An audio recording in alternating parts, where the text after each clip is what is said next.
set out at the beginning with the intention of putting elephants to sort of change organically. Did you actually interview any elephants?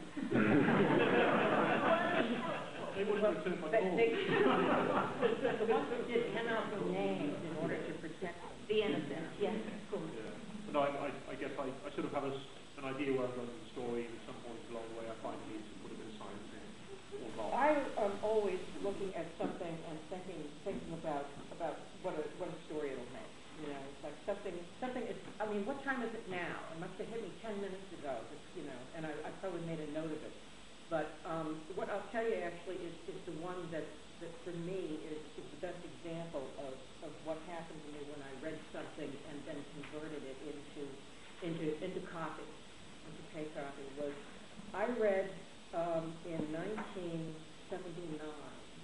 that your eyes were actually a kind of semi-exposed part of your brain, and I, you know, went, ooh. But then the more I thought about it, the more I thought, wow, you know, that's amazing, that's fascinating. And then the next thing I knew, I just started writing the Mind Flayer story.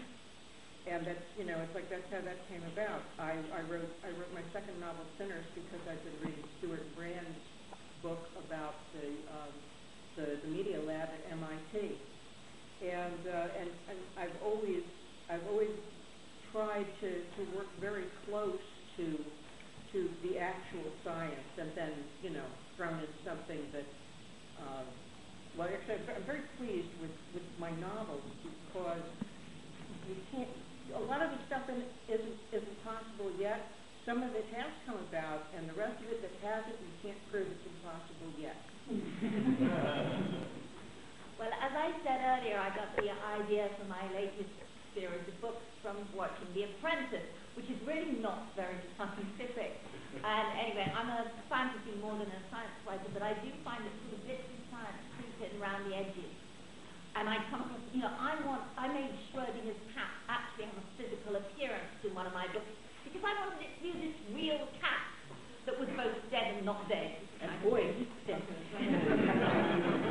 And actually, just now, I was thinking, and we've got, I think, lots of real scientists in this room, and one of the things that I read recently that totally gripped me, apparently they have actually proved reality is real in recent times. Does anybody know something more about this? I read an article about this somewhere, and I can't remember exactly where, but it was very recent.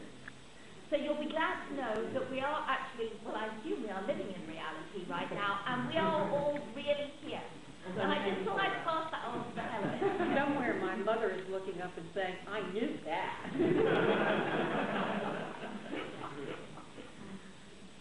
Okay, thanks very much.